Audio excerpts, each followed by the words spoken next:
YS Vivekananda Reddy హత్య case నేరాల్లో పెద్ద case study అన్నారు ముఖ్యమంత్రి చంద్రబాబు నాయుడు. 2019లో వివేకానంద రెడ్డి గారిని హత్య చేసిన వైనం, హత్య చేసిన పరిస్థితులు, హత్య చేసి తప్పించుకు తిరుగుతున్న పరిస్థితి చూస్తున్నాం.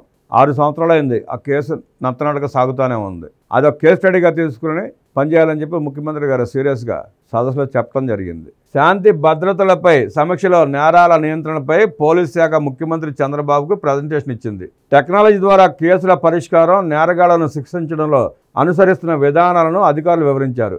డిజిటల్ అరెస్టులు, కొత్త తరహా మోసాలపై ప్రజలను అప్రమత్తం చేయడానికి తీసుకున్న చర్యలను అధికారులు వివరించారు. ఈ సందర్భంలో సీఎం చంద్రబాబు మాట్లాడుతూ నేరస్తులను గుర్తించే విషయంలో సాంకేతికతను ఎక్కువగా ఉపయోగించాలని సూచించారు. నేరం జరిగిన ప్రాంతాల్లో సాక్ష్యాలను సేకరించే విషయంలో కొత్త పద్ధతులను అనుసరించాలన్నారు. నేరస్తులు సాక్ష్యాలు దొరకకుండా చేస్తున్నారని, విచారణ అధికారులు తెలివిగా వ్యవహరించాలని సీఎం సూచించారు.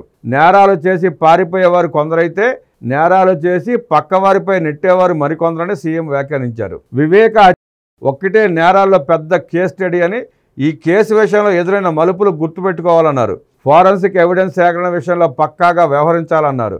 నేరస్తుల గుర్తింపు, తక్షణం శిక్ష పడేలా చేయడంలో క్లూస్ టీం కీలక పాత్ర పోషించాలని సీఎం ఆదేశించారు. రాష్ట్ర పోలీస్ శాఖకు మంచి గుర్తింపు ఉంది. రాష్ట్రంలో జీరో క్రైమ్ లక్ష్యంగా పోలీస్ శాఖ వినూత్న ప్రణాళికలతో కార్యాచరణ దిశగా అడుగులేయాలి. ప్రజల్లో విశ్వాసం పెరిగేలా పోలీసింగ్ ఉండాలి. విస్తృత ప్రజాస్వామ్యంలో సుస్థిర శాంతి భద్రతకు వీలవుతుంది. కమ్యూనిటీ భాగస్వామ్యంపై పెద్ద ఎత్తున అవగాహన కార్యక్రమాలు నిర్వహించాలన్నారు సీఎం చంద్రబాబు. నేరగాళ్లపై పైచేయి సాధించాలంటే ఆధునిక టెక్నాలజీ ఆసరాగా నిరంతర అప్రమత్తతో వ్యవహరించాలని, భవిష్యత్తులో సైబర్ క్రైమ్ రూపంలో పెద్ద ముప్పు ఉందంటూ ఈ నేపథ్యంలో పటిష్ట ప్రణాళికల రూపకల్పన, కార్యాచరణ అవసరమన్నారు.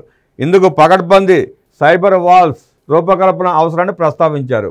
ఆన్లైన్ బెట్టింగ్తో పాటు చట్ట వ్యతిరేక రుణ యాప్లు, సైబర్ మోసాలను ఎదుర్కొనేందుకు ప్రత్యేక చట్టం తేవాల్సిన అవసరం ఉందని పేర్కొంటూ ప్రస్తుతం రాష్ట్ర వ్యాప్తంగా 75,749 సీసీటీవీలు సేవలందిస్తున్నాయన్నారు. త్వరలో వీటి సంఖ్యను 1,00,000కు చేర్చేందుకు పోలీస్ శాఖ చొరవ చూపుతోందని, కేసుల ఛేదనలో సీసీ ఫుటేజీ బాగా ఉపయోగపడుతుందన్నారు. గత 9 నెలల కాలంలో 1902 కేసులను సీసీటీవీల ద్వారా ఛేదించడం జరిగిందని వివరిస్తూ సీసీటీవీలను మరింత సమర్థవంతంగా ఉపయోగించుకునేందుకు అధికారులు కృషి చేయాలని, ఇందుకు డేటా అనలిటిక్స్ ఉపయోగించుకోవాలన్నారు. శక్తి యాప్కు సంబంధించి 33,000 రిజిస్ట్రేషన్లు జరిగాయి. ఈ యాప్పై మరింత అవగాహన పెంచాలి. ఇందుకు ప్రత్యేక కార్యక్రమాలు నిర్వహించాలి.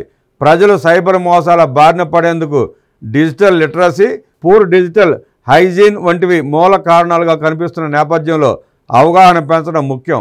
పోలీస్ శాఖ కూడా సైబర్ మోసాలకు అడ్డుకట్ట వేసేందుకు, ఛేదించేందుకు అప్రమత్తంగా ఉండాలని సూచించారు.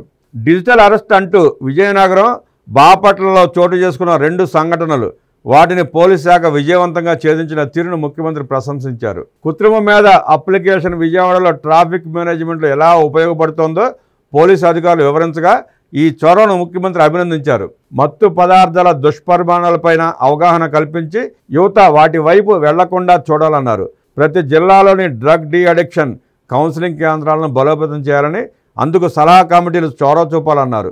సవాళ్లను సమర్థవంతంగా ఎదుర్కొంటూ శాంతి భద్రతలను కాపాడటంలో మంచి పనితీరు కనిపిస్తున్న పోలీస్ శాఖను ఈ సందర్భంగా సీఎం చంద్రబాబు నాయుడు ప్రశంసించారు.